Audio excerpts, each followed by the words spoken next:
O ar sumiu dos meus pulmões.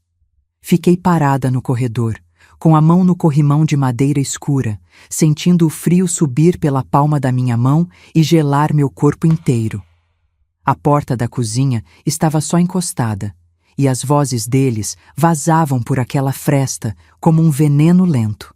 A voz de Patrícia, minha nora, fria, cortante, sem um pingo de emoção. Aquela casa enorme, poderíamos resolver tudo, Gustavo. É a nossa chance. O apartamento está pequeno, as dívidas estão no nosso pescoço. Silêncio. E então a voz do meu filho, meu único filho, fraca, covarde. Mas a mamãe, ela ficaria arrasada. É a casa dela, a vida dela está toda aí. Eu fechei os olhos. Agonia. Uma ponta de esperança, um fiozinho de luz. Mas Patrícia o cortou sem piedade. Ela já está velha, Gustavo. Em um bom asilo, terá companhia, cuidados. Não é como se fosse uma prisão. Pensa no Felipe, no nosso futuro. Velha. A palavra ecoou na minha cabeça. E o pior de tudo? O pior de tudo foi a data. Hoje, meu aniversário de 70 anos. Eu estava lá em cima, no meu quarto, terminando de me arrumar, passando o meu batom vermelho, o mesmo que meu Marcos dizia que iluminava meu rosto. Eu estava cheia de uma expectativa boba, infantil, esperando a tal festa, surpresa, que eles tinham organizado para mim. A humilhação me atingiu como um soco no estômago. Enquanto eu me enfeitava para eles, eles planejavam como se livrar de mim, como me remover. Lágrimas quentes começaram a descer pelo meu rosto, borrando a maquiagem que fiz com tanto cuidado. Enxuguei rápido, com as costas da mão. Ninguém podia ver. Ninguém podia desconfiar. Eu precisava descer, sorrir, fingir que meu mundo não tinha acabado de desabar. Respirei fundo e desci as escadas, um degrau de cada vez, como se estivesse caminhando para a minha própria execução. Quando apareci na sala, os gritos de surpresa soaram falsos, vazios. Os abraços eram ocos. O bolo que Patrícia trouxe com um sorriso largo tinha aquele cheiro forte de essência artificial. Ela nunca se deu ao trabalho de assar um bolo para mim. Comprado, claro, para resolver logo. Tudo na vida deles era para resolver logo. Eu olhava para os rostos de Gustavo e Patrícia enquanto eles cantavam parabéns. E eu via. Por trás dos sorrisos forçados, eu via a ganância. O jeito que os olhos de Patrícia corriam pelos meus móveis, pela minha cristaleira, fazendo um inventário do que poderiam vender. O jeito que Gustavo evitava me olhar nos olhos. Meu neto, Felipe, meu único raio de sol, estava ali, mais distante, o rosto iluminado pela tela do celular, vivendo em um mundo que não era o meu. Ele era a desculpa, a justificativa para a crueldade deles. E então, no meio do barulho, uma imagem invadiu minha mente, tão nítida que doeu. Gustavo, com uns 5 anos, queimando em febre. Eu, sentada na beirada da cama dele, noite após noite, trocando a toalha molhada na sua testa, sentindo suas mãozinhas quentes segurando a minha com força, como se eu fosse a única coisa que o mantinha seguro no mundo. Eu me lembro de ter feito uma promessa silenciosa a Deus e a mim mesma. Eu sempre o protegeria. Eu nunca, jamais o abandonaria. Que piada cruel! A mãe devota que passou noites em claro se transformou na velha inútil que atrapalha os planos. A dor era tão física que precisei me apoiar na mesa. A voz de Patrícia, da conversa que eu ouvi, voltou a martelar na minha cabeça, se sobrepondo ao som da festa. Ela não vai sentir falta de nada, apenas não vai mais atrapalhar nossos planos. Atrapalhar. Eu sou um estorvo, um objeto a ser descartado. Sorri para a foto, assoprei as velas e fiz um desejo. Mas não era um desejo de felicidade ou de saúde. Era um desejo de força. Porque eu sabia, naquele exato momento, que a guerra pela minha dignidade tinha acabado de começar. A festa acabou. O silêncio que ficou na casa era mais barulhento que a música e as conversas de antes. Era um silêncio oco, pesado, que se instalava nos cantos e debaixo dos móveis. Olhei para o pedaço de bolo que sobrou na mesa da cozinha, a cobertura de glacê branco começando a suar, parecendo triste e abandonado, como eu. Patrícia e Gustavo se foram com beijos rápidos na minha bochecha e promessas de voltar no dia seguinte para ajudar a arrumar a bagunça. A ironia era tão grossa que eu quase conseguia tocá-la. Eu não arrumei nada. Subi as escadas devagar, cada degrau um esforço. Sentei na poltrona do meu quarto, a mesma onde eu costumava ler para Gustavo quando ele era pequeno, e deixei a escuridão me envolver. A dor aguda do choque inicial, daquela conversa ouvida atrás da porta, começou a se transformar em outra coisa. Uma curiosidade mórbida. Uma necessidade de entender. Como chegamos a este ponto? O amor não se transforma em desprezo de um dia para o outro. É um apodrecimento lento, uma corrosão silenciosa. E a minha mente, teimosa, começou a rebobinar a fita da minha vida, procurando os sinais. Os sinais que eu, por amor, por medo, por conveniência, escolhi ignorar. A primeira imagem veio nítida, de quase 10 anos atrás. Marcos tinha partido há pouco tempo, e o luto era um casaco pesado que eu não conseguia tirar. A casa parecia imensa, vazia. Gustavo, sempre solícito na época, sentou-se comigo na mesa da cozinha, segurando minha mão. Mãe, a senhora não precisa se preocupar com contas, com banco, com nada disso agora. Deixa que eu cuido de tudo. É muita coisa para a senhora lidar. Parecia um gesto de amor, de cuidado. E eu, frágil como estava, aceitei. Entreguei a ele o controle, a senha do banco, os talões de cheque. Entreguei a ele a chave da minha independência e nem percebi. Poucos meses depois, veio o primeiro pedido. Ele chegou com uma pasta cheia de papéis, os olhos brilhando com uma ambição que eu confundi com esperança. Um negócio de importação, uma oportunidade única. Só preciso de um empurrãozinho inicial, mãe, um empréstimo. Eu devolvo tudo com juros, a senhora vai ver. Eu hesitei. Marcos sempre foi tão cuidadoso com o dinheiro, mas o olhar de Gustavo era o mesmo de quando ele era menino e me pedia um brinquedo novo. Como dizer não? Para ajudar, vendi o colar de pérolas que minha mãe me deu no meu casamento. Lembro do peso dele na minha mão antes de entregá-lo ao joalheiro. Frio, maciço. Justifiquei para mim mesma que joias eram só coisas, que o futuro do meu filho era o que importava. O negócio, claro, não deu em nada. O dinheiro sumiu, e eu nunca mais toquei no assunto. De tristeza. O primeiro tijolo da minha ruína tinha sido colocado por mim mesma, e então, há uns 5 anos, Patrícia entrou em cena. No começo, um encanto. Trazia flores, me chamava de mãezinha, elogiava minha comida. Eu, carente de afeto feminino, a recebi de braços abertos. Aos poucos, o encanto deu lugar a uma praticidade cortante. A primeira invasão foi sutil. A suíte de hóspedes no andar de baixo, que eu usava para minhas costuras e para guardar as lembranças de Marcos. Sogrinha, o Gustavo trabalha tanto em casa, coitado. Aquele cantinho no quarto deles é tão apertado. Se a gente transformasse a suíte num escritório para ele, ia dar um ar tão mais profissional e ajudar tanto nos negócios dele. O argumento era sempre o bem-estar do Gustavo. E eu, mais uma vez, cedi. Vi minhas caixas de tecido, minhas fotos, meus livros antigos serem empilhados e levados para o quartinho dos fundos, um lugar úmido e sem vida. O cheiro de lavanda e de papel antigo foi substituído pelo cheiro forte, químico, dos produtos de limpeza que Patrícia gostava de usar. Meu espaço encolheu. E eu deixei. A terceira lembrança doeu mais. Há 3 anos. As dívidas deles já eram uma bola de neve. A conversa dessa vez foi mais dura. Foi na varanda, num fim de tarde. O sítio de veraneio, o refúgio que Marcos e eu construímos com tanto sacrifício, o lugar onde ensinei Felipe a pescar. Mãe, a senhora quase não vai mais para lá. É um dinheiro parado, só dando despesa. Gustavo começou. Sem jeito. Patrícia foi mais direta. Pensa no futuro do Felipe, sogra. Com o dinheiro da venda, a gente podia garantir a faculdade dele, dar uma vida melhor para ele. É um sacrifício pelo seu neto. A chantagem emocional. A arma mais covarde e mais eficaz. Vender aquele sítio foi como arrancar um pedaço da minha história.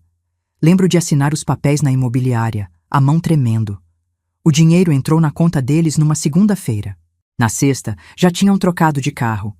O dinheiro, mais uma vez, evaporou. E a faculdade do Felipe ainda estava longe. Depois vieram as pequenas humilhações, os cortes diários que sangram a alma aos pouquinhos. Há uns 2 anos, num almoço de domingo com outros parentes, eu contava uma história da infância de Gustavo, rindo. Patrícia me interrompeu no meio, com um sorriso condescendente. Não foi bem assim, sogrinha. A senhora está confundindo as datas. Isso foi em outro ano. Gustavo não disse nada. Apenas baixou os olhos para o prato.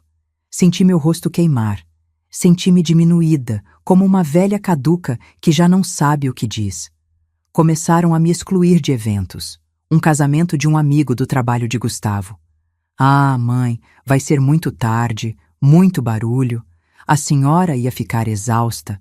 A gente vai e conta tudo depois. Eu me tornei um fardo social.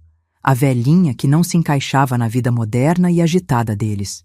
E eu, para não causar problemas, concordava. Sorria e dizia que preferia ficar em casa. Cada sorriso era uma pequena morte. O último sinal, o mais claro de todos, veio há 6 meses, a grande reforma.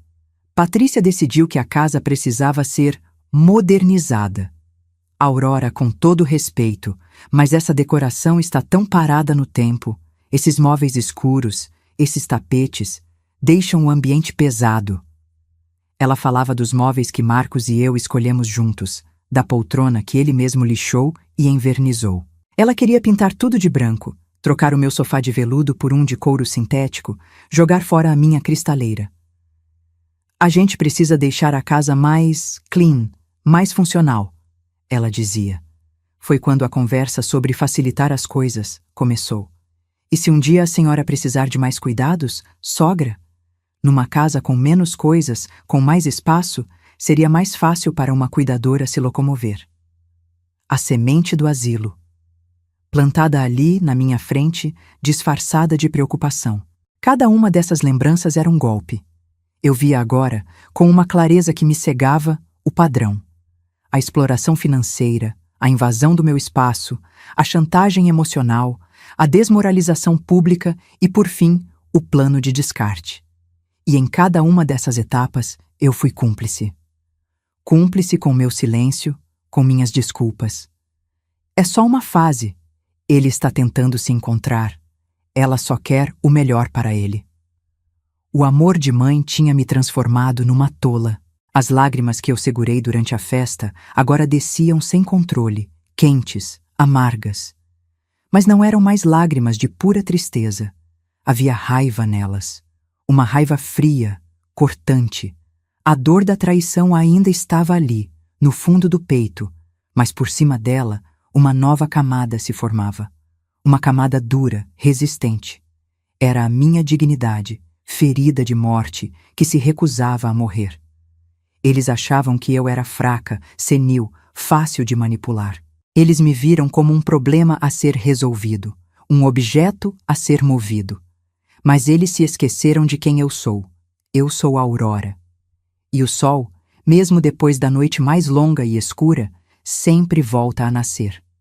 O resto da festa passou por mim como a paisagem do lado de fora de um trem em alta velocidade. Um borrão de rostos, de vozes, de risadas que não me alcançavam.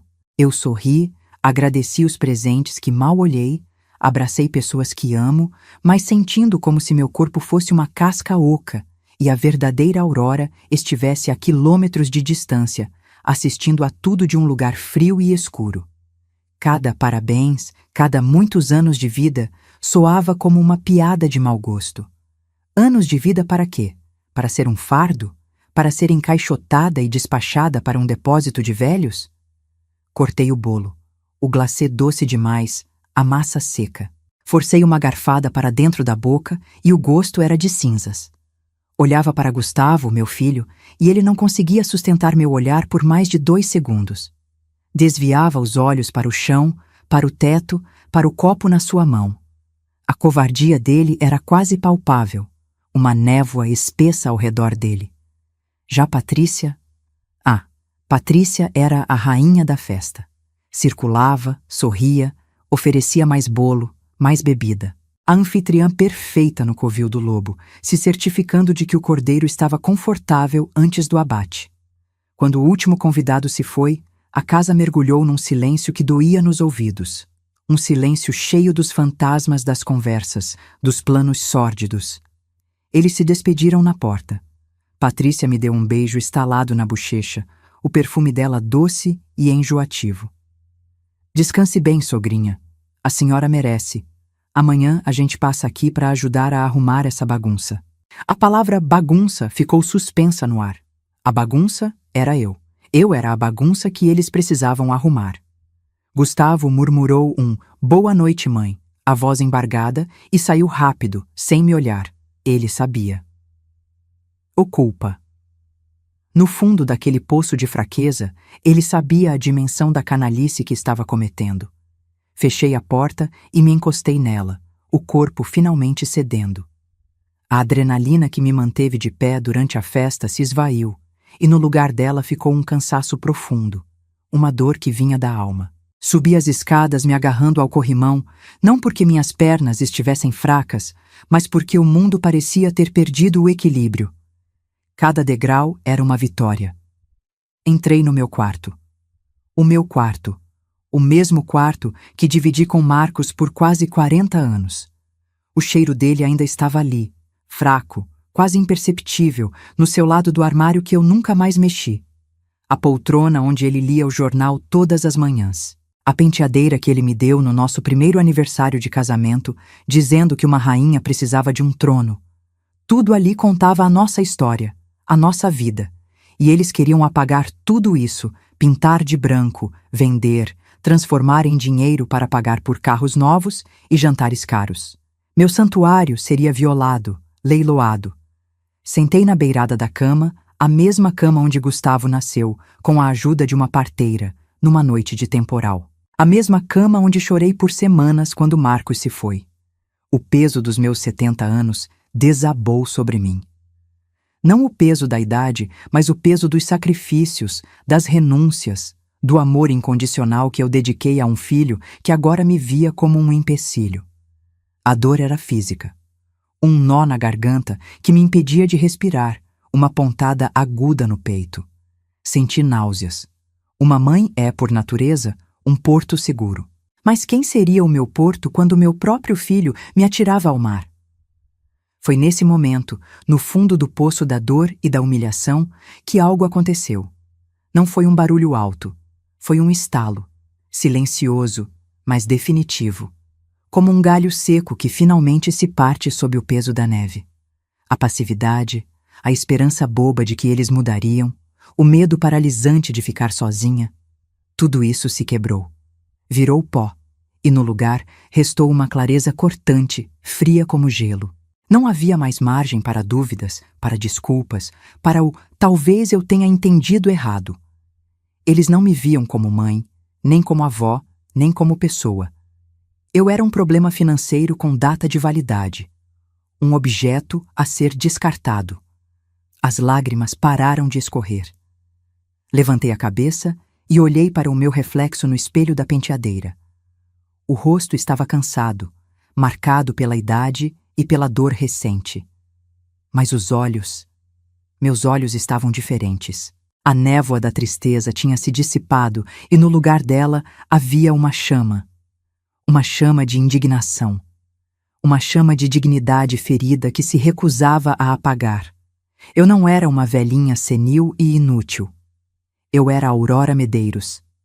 A mulher que enterrou o amor da sua vida e continuou de pé. A mulher que criou um filho com as próprias mãos, que enfrentou crises financeiras, perdas, doenças.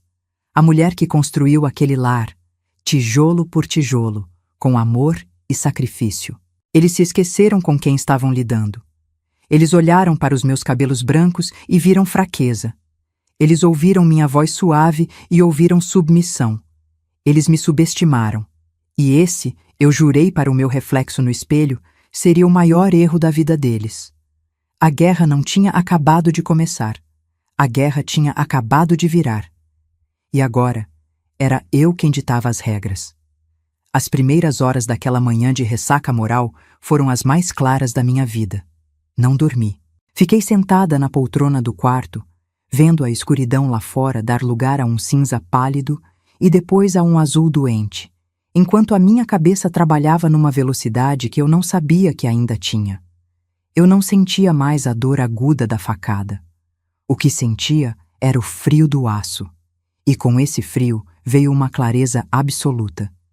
Eu repassava a conversa deles na minha mente, de novo e de novo.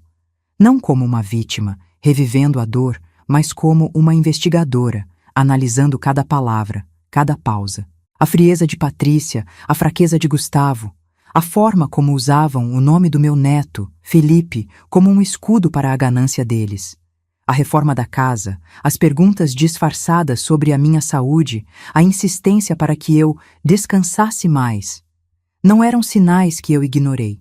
Eram peças de um quebra-cabeça que eu, por amor, me recusei a montar. Agora, a imagem estava completa, nítida e monstruosa. Minha primeira vontade foi a mais primitiva. Descer quando eles chegassem e cuspir toda a verdade na cara deles. Gritar, expor a canalice, fazer um escândalo. Mas, no meio do turbilhão de raiva, uma lembrança calma me visitou. A voz do meu Marcos, baixa e firme, como sempre era nos momentos de crise. Aurora, a raiva é um cavalo cego. Corre muito, mas não sabe para onde vai. A sabedoria vai a pé, mas sempre chega no lugar certo. Respirei fundo. Raiva, sim, uma raiva justa, que queimava no meu peito e me dava força. Mas cegueira, nunca mais. Eu não daria a eles o prazer de me ver descontrolada, de me chamar de velha, louca e senil. Eles queriam que eu agisse com o coração. Eu agiria com a cabeça. Precisava de um plano. Um plano que não fosse sobre vingança, mas sobre justiça, sobre restaurar a ordem natural das coisas e, principalmente, sobre proteger o que ainda havia de puro naquela família, meu neto. Felipe era uma semente boa plantada em terra ruim. Eu não podia deixar que a ganância dos pais o contaminasse para sempre. A decisão se formou dentro de mim, sólida como uma rocha. Eu não sairia da minha casa.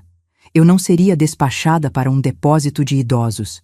E eles não colocariam as mãos sujas no patrimônio que Marcos e eu construímos com uma vida inteira de trabalho. A questão não era mais se eu iria lutar, mas como. Pensei nos meus amigos, pensei em minha irmã, mas não queria envolvê-los num drama familiar tão feio, tão íntimo. Não queria que olhassem para meu filho com pena ou com desprezo. Era uma batalha minha, mas eu não precisava lutar sozinha. E então, um nome surgiu na minha memória, como uma luz no fim do túnel. Helena. Helena Bittencourt. Minha colega dos tempos de faculdade, antes de eu largar tudo para casar e ter o Gustavo. Helena nunca casou, nunca teve filhos.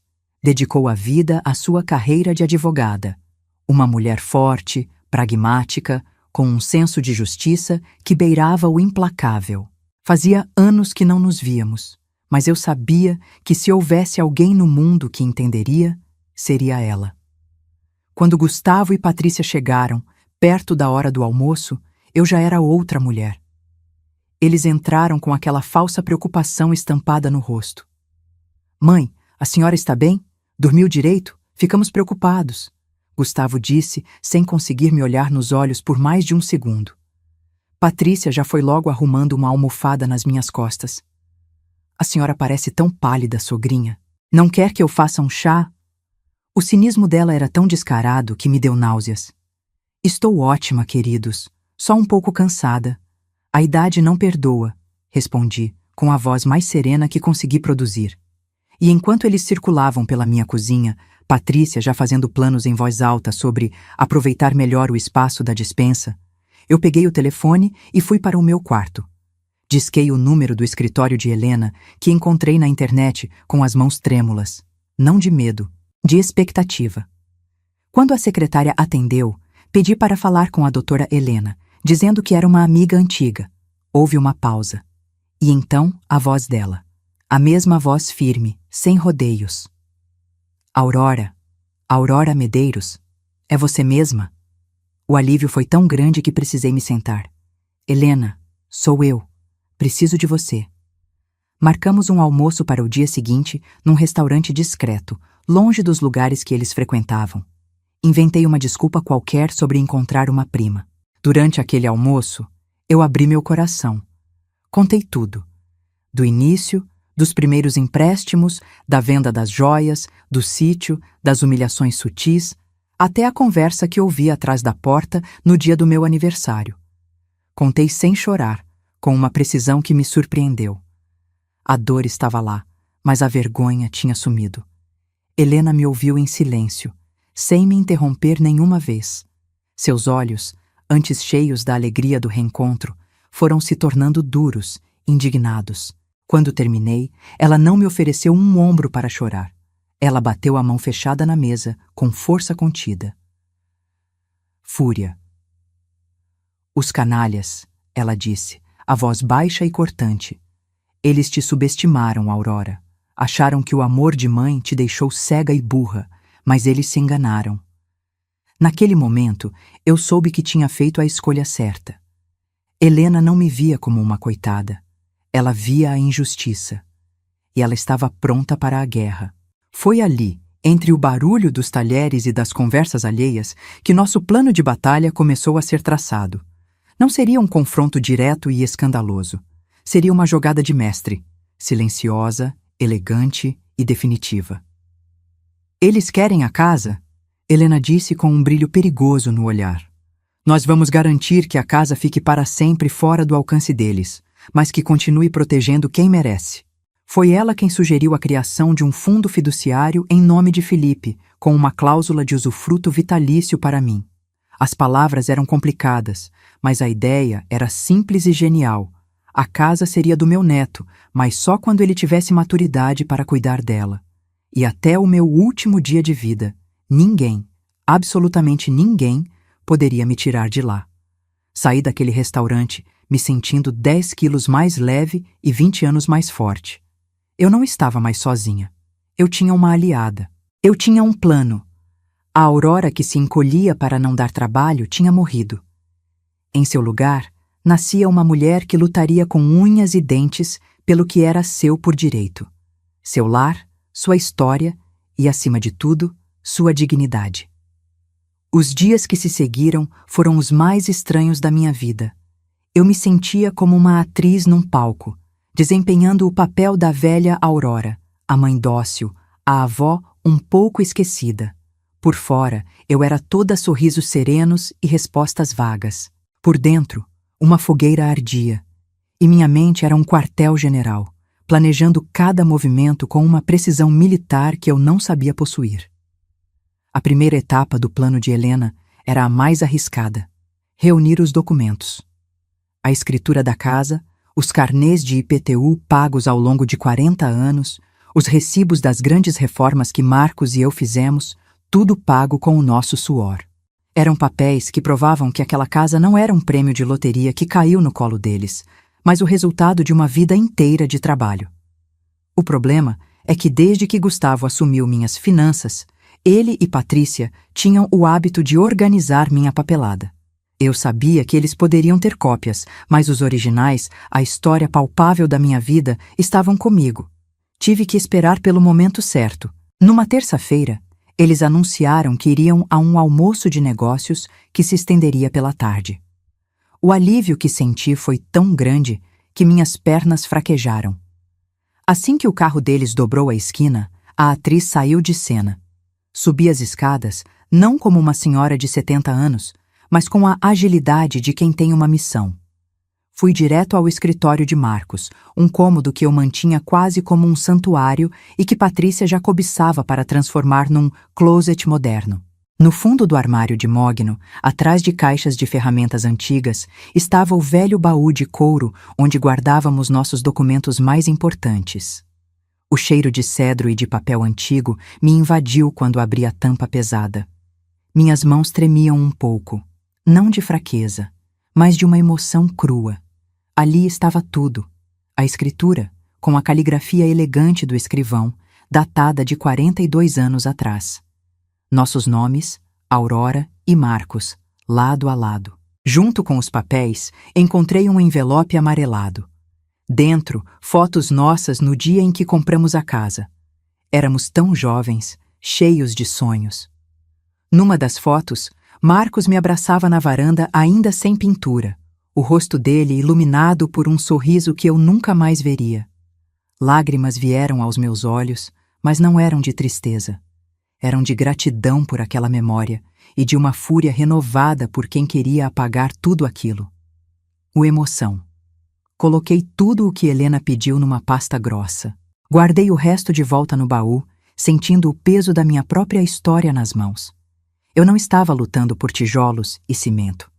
Eu estava lutando por aquele sorriso de Marcos, pela jovem cheia de sonhos que eu fui, pela promessa que fizemos um ao outro naquele dia.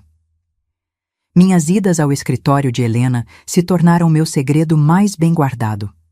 Eu saía de casa dizendo que ia encontrar Lúcia, minha irmã, para um café, ou que ia ao grupo de leitura da paróquia. Pegava um táxi e, no caminho, meu coração batia forte, uma mistura de medo e adrenalina. O escritório de Helena era um refúgio de lógica e ordem no meio do meu caos emocional. Ela me recebia com um abraço rápido e um olhar firme. Como você está aguentando, Aurora? Estou aguentando, eu respondia. E era verdade. Ela analisava os documentos com a perícia de um cirurgião. Isso é perfeito, Aurora. Incontestável. Você pagou por cada prego nesta casa. Ela me explicava os termos legais de novo, com paciência. O usufruto vitalício significa que, enquanto você respirar, esta casa é sua para usar como quiser. Eles não podem te colocar para fora, não podem te forçar a nada, e o fundo fiduciário em nome do Felipe garante que eles não possam vender para pagar as dívidas deles. É um cheque-mate. A palavra cheque-mate soou como música. Enquanto isso, em casa, a pressão aumentava. A máscara de preocupação de Patrícia estava cada vez mais fina, revelando a impaciência por baixo. Num domingo, ela chegou com uma proposta. Sogrinha, tenho um amigo que é um geriatra maravilhoso. Ele trabalha numa clínica que é um espetáculo. Por que a senhora não marca um check-up completo? Só pra gente ficar tranquilo. O veneno estava na doçura da voz. Um laudo médico que atestasse qualquer fragilidade, qualquer lapso de memória, seria a arma que eles precisavam para tentar uma interdição. Eu sorri o meu sorriso mais vago e cansado. Que gentileza sua, querida. Mas meu médico de sempre, o Dr. Afonso, me conhece há 30 anos. Se eu precisar de algo, falo com ele. Agora estou me sentindo tão bem, só um pouco cansada. Eu usei a arma deles, a velhice, como meu escudo. E eles, tão certos da minha senilidade, acreditaram. Gustavo era mais sutil, mas igualmente venenoso. Sentava-se ao meu lado, fingindo confidências. Mãe, os negócios estão complicados. Surgiu uma oportunidade de investimento, daquelas que mudam a vida. Mas precisa de um capital inicial alto. Se a gente tivesse como levantar esse dinheiro... Ele deixava a frase no ar, os olhos fixos na minha cristaleira, nos quadros da parede. Eu apenas suspirava. Ah, meu filho, dinheiro é sempre um problema, não é? Seu pai sempre dizia para termos cuidado com oportunidades que parecem boas demais. Ele se calava, frustrado com a minha aparente ingenuidade. A gota d'água, o ato que cimentou qualquer dúvida que eu pudesse ter, veio numa quinta-feira. Patrícia chegou da rua com uma sacola de uma papelaria chique. Olha o que eu trouxe para a senhora ver, sogrinha. E de dentro da sacola, ela tirou um catálogo. Papel brilhante, fotos coloridas de idosos sorridentes jogando baralho e fazendo hidroginástica. Na capa, o nome: Morada do Sol, Residencial Sênior. Meu sangue gelou. Senti uma onda de náusea tão forte que precisei me segurar na poltrona. Era um catálogo de um asilo de luxo. Ela o folheava na minha frente com um entusiasmo macabro. Olha que lugar lindo, Aurora. Tem enfermagem 24 horas, atividades em grupo, jardim. A senhora não ia se sentir mais tão sozinha. E a gente ia poder viajar, cuidar das nossas coisas, sabendo que a senhora estaria segura e bem cuidada. Eu olhei para o rosto dela, para o sorriso falso, para os olhos que brilhavam de ganância. Ela não estava me sugerindo. Ela estava me mostrando o meu destino, o meu futuro encaixotado e despachado. A confiança dela era total. Ela realmente acreditava que eu era um objeto a ser movido, uma vida a ser administrada por ela. Foi a coisa mais difícil que já fiz na vida. Mas eu consegui. Forcei um sorriso trêmulo. Peguei o catálogo com as mãos que eu me esforcei para que parecessem incertas. Nossa, que interessante, Patrícia. Parece mesmo muito bonito. Folheei as páginas, vendo os rostos anônimos que poderiam ser o meu. Vou dar uma olhada com calma depois. Preciso pensar. Ela sorriu vitoriosa. O sorriso de quem acaba de dar o bote final. Claro, sogrinha. Pense com carinho. É para o seu bem. Naquela noite, depois que eles foram embora, eu coloquei o catálogo do asilo sobre a mesa da cozinha. Ao lado dele, coloquei a pasta com os documentos que eu havia reunido. De um lado, o futuro que eles planejaram para mim. Do outro, o meu passado, a minha história, a minha força. Peguei o telefone e liguei para Helena. Está na hora, eu disse, a voz firme, sem um pingo de hesitação. Marque a reunião. Quero todos aqui no próximo sábado. A guerra silenciosa havia acabado. A batalha final estava marcada. O sábado chegou com um sol forte, impiedoso, que entrava pelas frestas da persiana e desenhava listras de luz no tapete da sala. Um dia bonito para uma execução.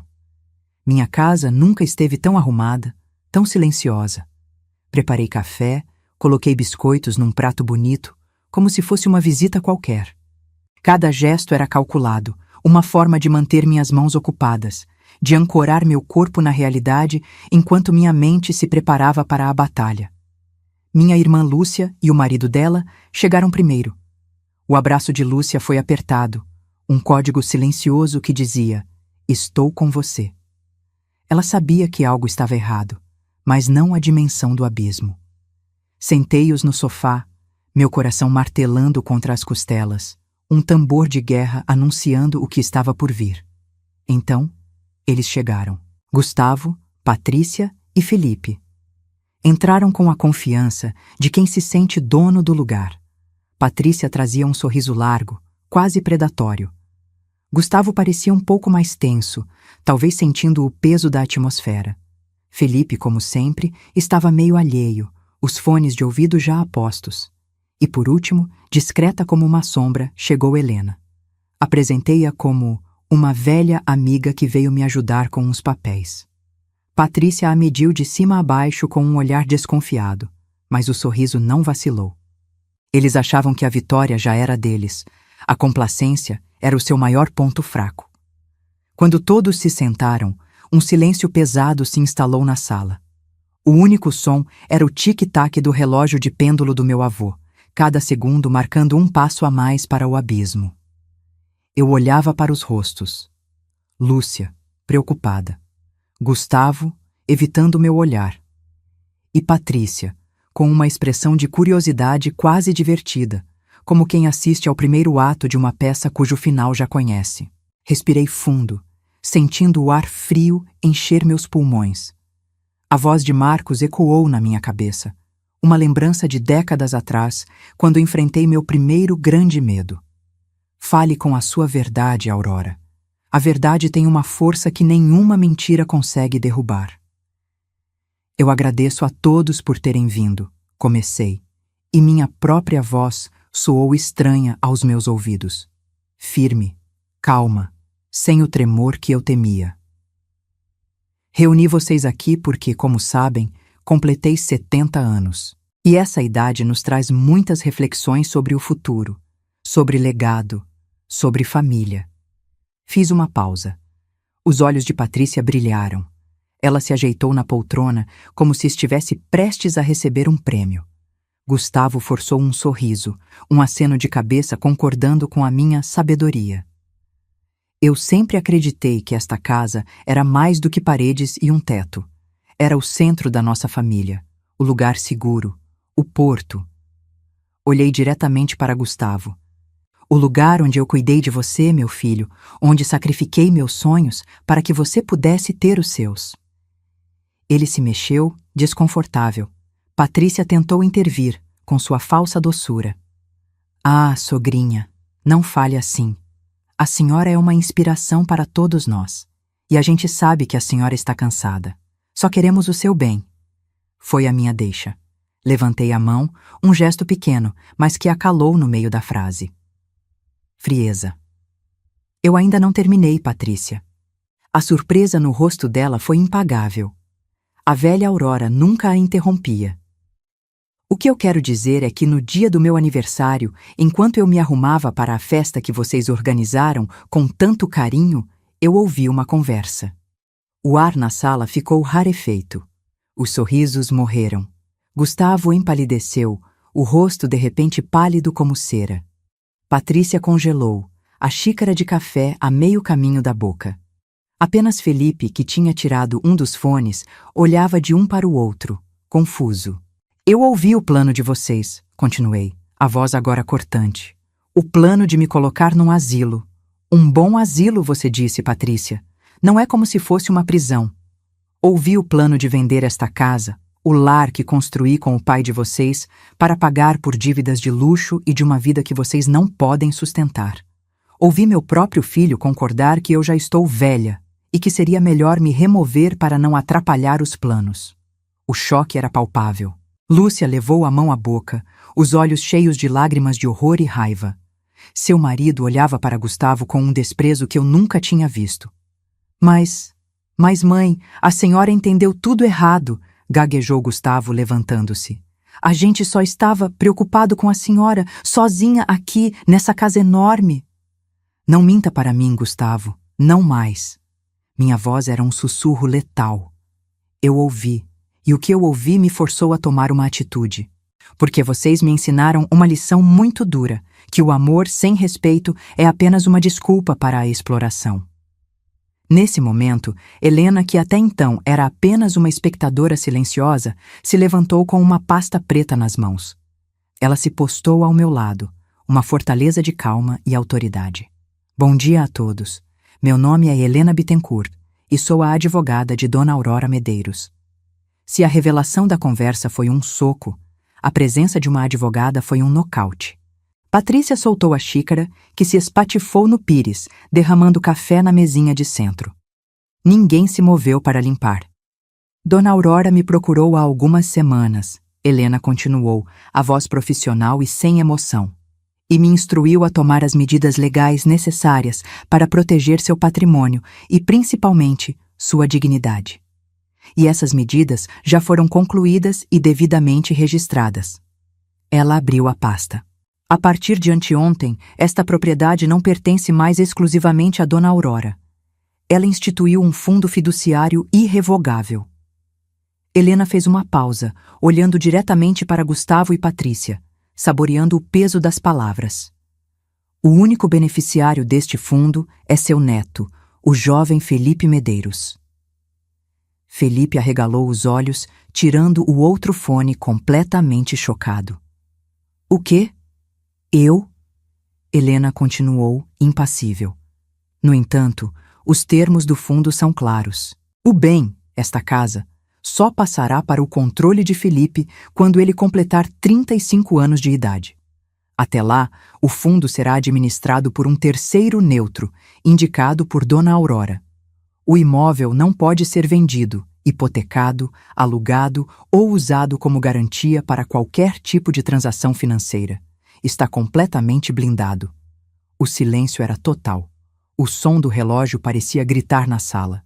E mais importante, concluiu Helena, fechando a pasta com um clique seco, Dona Aurora Medeiros tem por direito legal e irrevogável o usufruto vitalício integral deste imóvel. Em termos simples, para que todos entendam, isso significa que ela viverá aqui, como a única dona de suas vontades, até o último dia de sua vida.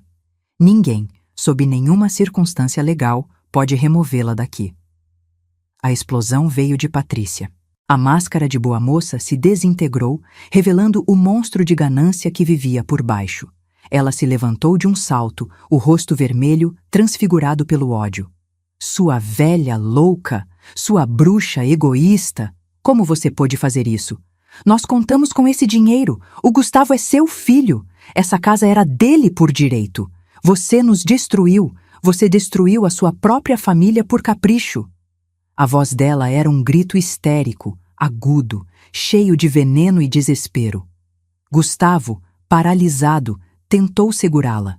Patrícia, calma, pelo amor de Deus. E então se virou para mim, os olhos suplicantes, cheios de lágrimas de um covarde. Mãe, por favor, me escuta. A gente pode conversar, reverter isso. Eu sou seu filho. Eu te amo. A gente precisa de ajuda. A senhora não entende as nossas dívidas. Eu me levantei também, e pela primeira vez na vida, olhei para o meu filho de cima para baixo. A dor no meu peito era imensa. A dor de um amor que foi traído de forma irreparável, mas não havia mais fraqueza em mim.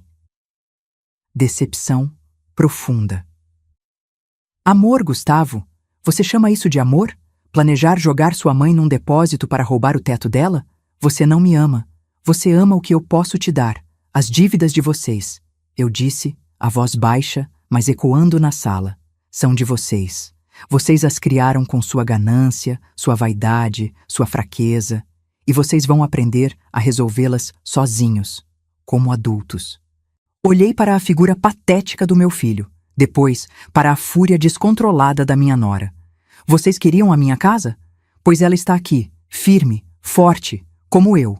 E vocês não vão mais entrar nela sem a minha permissão. Vocês queriam me apagar da minha própria vida? Pois eu lhes digo, eu estou mais viva do que nunca. Foi então que a voz de Felipe, trêmula e cheia de uma dor genuína, cortou o ar.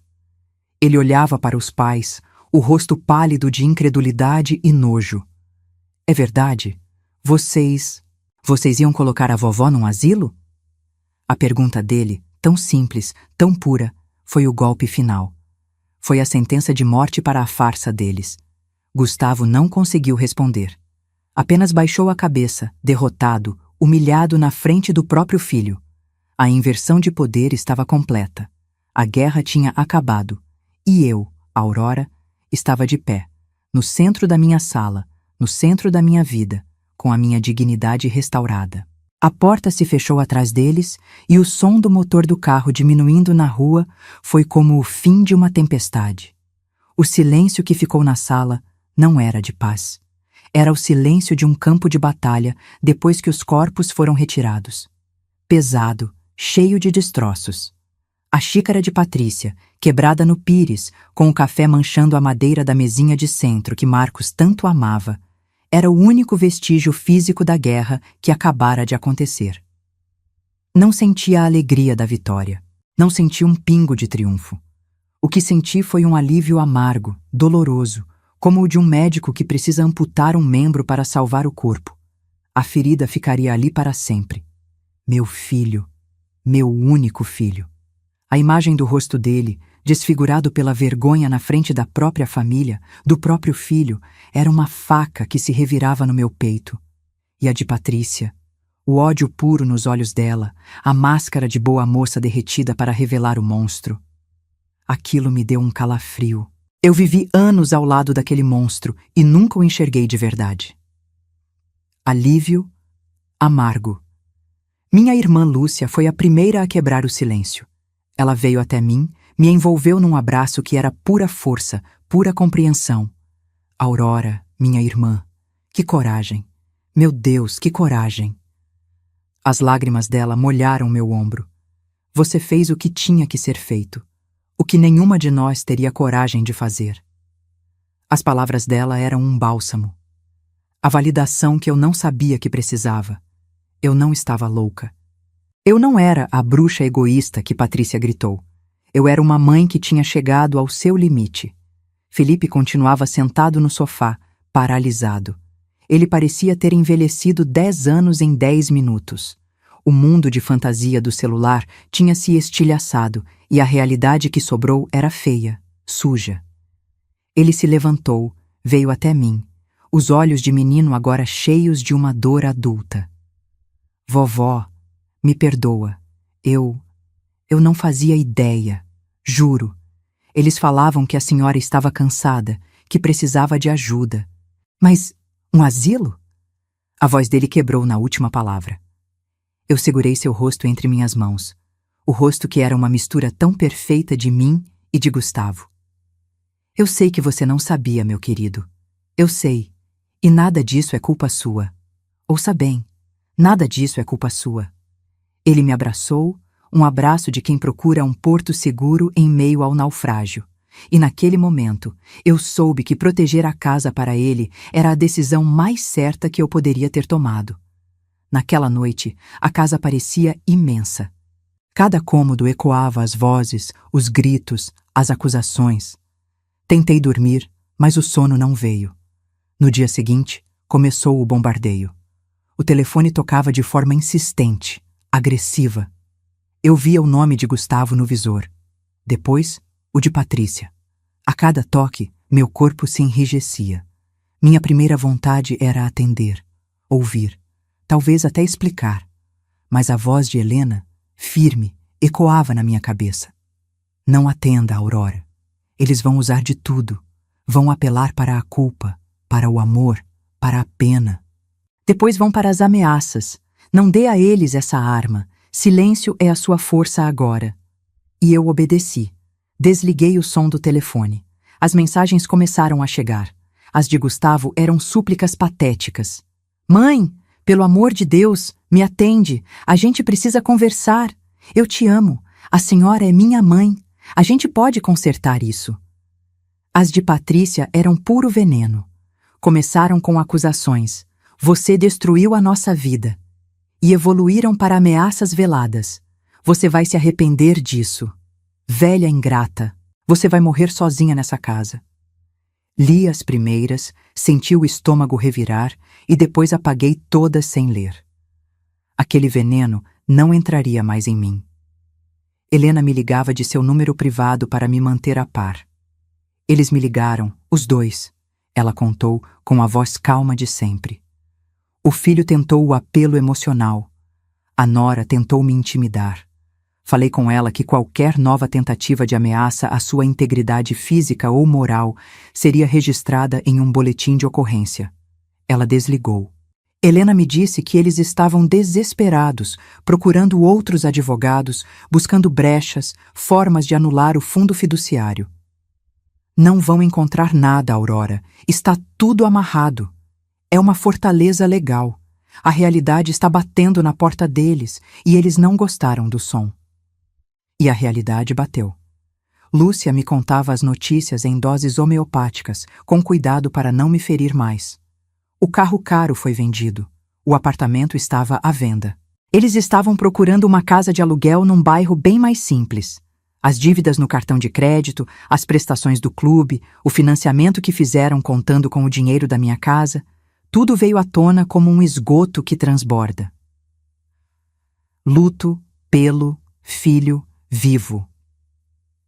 Meu coração de mãe se partia em 1000 pedaços ao ouvir aquilo. Era meu filho. Apesar de tudo, era o menino que eu embalei no colo. Mas a Aurora, que se sacrificaria para consertar os erros dele, tinha morrido naquele corredor, no dia do meu aniversário. As consequências agora eram só deles. Eu estabeleci minhas novas regras. A porta da minha casa, que sempre esteve aberta, agora tinha limites.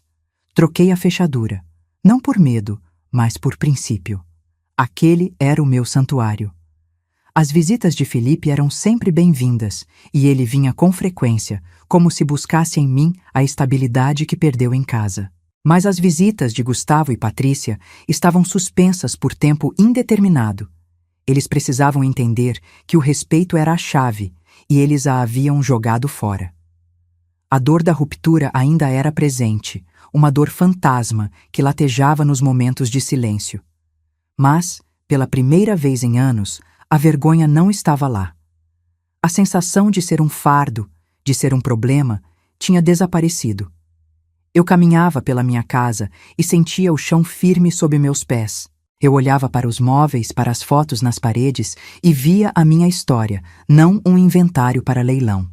A paz que começava a brotar em mim não era uma paz feliz.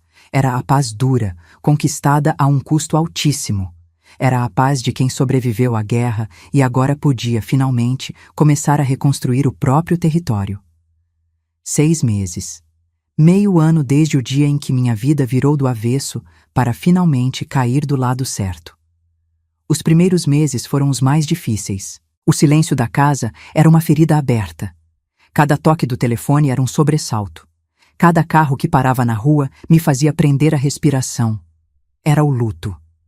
Um luto estranho, porque eu não estava chorando por um filho morto, mas pela morte da imagem que eu tinha dele. E isso, de alguma forma, doía mais. Mas o tempo, esse remédio teimoso, foi fazendo seu trabalho. Aos poucos, a dor aguda foi se transformando numa cicatriz, daquelas que a gente toca de vez em quando para lembrar que sobreviveu. Comecei a notar pequenas coisas. O nó que vivia na minha garganta tinha se desfeito. As dores de cabeça que me atormentavam sumiram. Uma manhã, acordei e percebi que tinha dormido a noite inteira, um sono profundo, sem pesadelos. Foi a primeira vez em anos. A casa também começou a respirar de novo. Eu abri todas as janelas, deixei o sol entrar e varrer os cantos escuros. Comecei pelo jardim. Minhas rosas, que andavam tão tristes e abandonadas, receberam adubo, água, cuidado. Enterrar as mãos na terra, sentir o cheiro de vida, me curava um pouco a cada dia. Era como se, ao cuidar delas, eu estivesse cuidando de mim. Por insistência de Lúcia, me inscrevi num grupo de leitura na biblioteca do bairro. Fui com o pé atrás, achando que não teria mais paciência para essas coisas. E encontrei um tesouro. Mulheres da minha idade, mais novas, mais velhas, cada uma com suas histórias, suas perdas, suas vitórias. Ninguém ali me olhava com pena. Elas me viam como Aurora. E foi uma delas, a Emília, uma viúva de risada fácil e olhos brilhantes, que me deu o empurrão que faltava. Você disse que gostava de pintar, Aurora? E por que parou? Ah, veio o casamento. O Gustavo nasceu, a vida... Eu respondi com a desculpa de sempre. Ela me olhou séria e disse: a vida ainda está aí, mulher. Compra umas telas. E eu comprei. A antiga suíte de hóspedes, aquela que Patrícia cobiçava para seu escritório frio e impessoal, virou meu ateliê. A primeira vez que espremi a tinta na paleta, o cheiro de óleo de linhaça me transportou para 50 anos no passado. Minhas mãos tremiam. O que eu ia pintar? Mas então eu simplesmente comecei, e as cores explodiram na tela. Manchas, formas, sem lógica, sem regras. Era a minha alma se derramando, a alegria, a dor, a raiva, a paz. As paredes que Patrícia queria pintar de um branco sem vida agora estavam respingadas de azul, de amarelo, de vermelho. A bagunça mais linda do mundo. A minha bagunça. As notícias de Gustavo e Patrícia chegavam a conta-gotas, trazidas por Lúcia, sempre com um cuidado para não me machucar. As tentativas de contato deles cessaram depois que Helena foi categórica. Qualquer conversa passaria por ela e teria que envolver um pedido formal de desculpas e o reconhecimento do mal que me fizeram. Eles nunca aceitaram. O orgulho e a ganância eram maiores. Lúcia me contou que venderam o apartamento e se mudaram para uma casa alugada, bem menor, num bairro que Patrícia certamente desprezaria. Melancolia. Ela disse que Patrícia se tornou uma pessoa amarga, que cortou relações com quase toda a família. E Gustavo se apagou. Virou uma sombra silenciosa, afundado em trabalho para pagar as contas que nunca diminuíam. Eu ouvia aquilo e meu coração de mãe sangrava. Mas era um sangramento limpo, o de uma ferida que finalmente podia cicatrizar. Eles fizeram suas escolhas. Eu fiz as minhas. Quem se tornou meu porto seguro foi Felipe. Ele vinha me ver quase todo fim de semana. No começo, eram visitas silenciosas. Ele sentava na cozinha enquanto eu cozinhava e ficávamos ali, apenas com o som da panela no fogo. Aos poucos, ele começou a falar sobre a faculdade, sobre uma menina que ele estava gostando, sobre a tensão que era viver em casa com os pais. Ele nunca os acusava diretamente para mim, por lealdade, mas eu via em seus olhos a decepção. Ele tinha sido forçado a amadurecer rápido demais. Um dia, ele me ajudava a podar as roseiras no jardim. O sol da tarde estava suave e o cheiro das flores era doce. Ele parou, olhou para mim, os olhos sérios. Vovó, eu me desculpo de novo, por não ter visto, por não ter entendido. Eu toquei seu rosto. Já te perdoei, meu neto. Você não tinha culpa. Ele engoliu em seco. Eu sei. Mas eu penso nisso todo dia. E eu queria que a senhora soubesse. A senhora é a pessoa mais forte que eu conheço. Aquelas palavras. Aquelas simples palavras me reconstruíram por dentro de um jeito que tinta nenhuma, livro nenhum conseguiria. A minha luta não tinha sido em vão. A semente boa que eu vi nele estava florescendo, apesar da terra ruim. A casa agora é diferente. Os móveis são os mesmos, as fotos de Marcos continuam na parede, mas a energia mudou. Não é mais um lugar de espera, de medo, de serviço. É um lugar de criação, de risadas com as amigas do grupo de leitura, de conversas com meu neto. O medo da solidão, aquele fantasma que me assombrou por tanto tempo e me fez aceitar o inaceitável, foi embora. Descobri que gosto da minha própria companhia.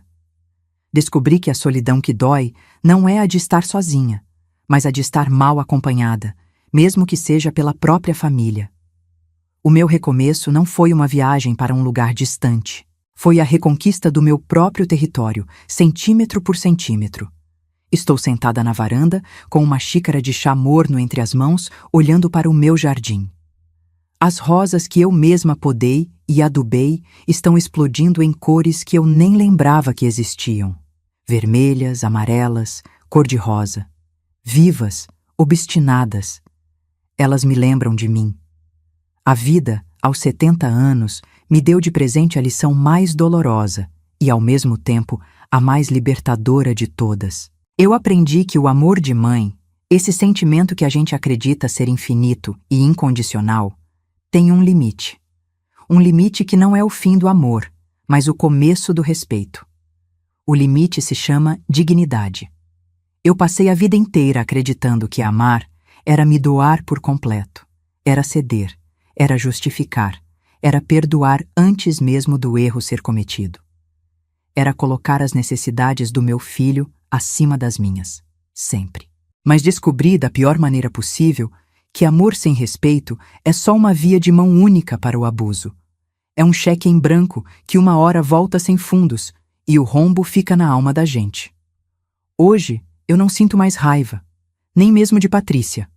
A raiva secou e virou uma espécie de poeira triste que o vento levou. O que sinto é uma melancolia profunda pelo filho que eu perdi, mesmo ele estando vivo.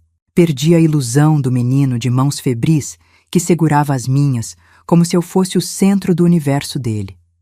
Aquele menino cresceu e escolheu o seu próprio centro, a ganância, a fraqueza, a conveniência.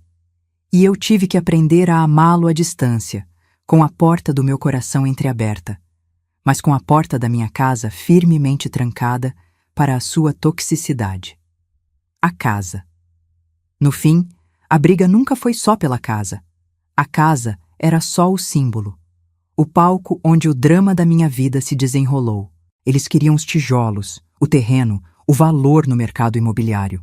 O que eu lutei para proteger foi a alma deste lugar, as risadas de Marcos ecoando na sala, o cheiro do bolo de fubá nas tardes de domingo, as marcas de altura de Gustavo na porta da cozinha que eu nunca tive coragem de pintar por cima. Lutei pela minha história, e ao lutar por ela, eu me reencontrei. Ganhei a mim mesma de volta. A Aurora que se encolhia para não dar trabalho, que pedia desculpas por existir, essa morreu. Em seu lugar nasceu uma mulher que pinta quadros coloridos e barulhentos, que ri alto com as amigas, que diz não, sem sentir culpa. Descobri o prazer imenso da minha própria companhia. A herança que quero deixar para o Felipe não é a escritura de um imóvel. É essa lição. Quero que ele olhe para esta casa, para este jardim, e entenda que o bem mais valioso que uma pessoa pode ter é o respeito por si mesma. Que nenhuma quantia em dinheiro, nenhuma pressão familiar vale a paz de espírito. Minha casa está segura, protegida por muros de afeto e por papéis assinados, mas a maior vitória é outra. É saber que minha alma, que andava por aí sem teto, desabrigada, humilhada, finalmente encontrou o seu lar. E esse lar sou eu.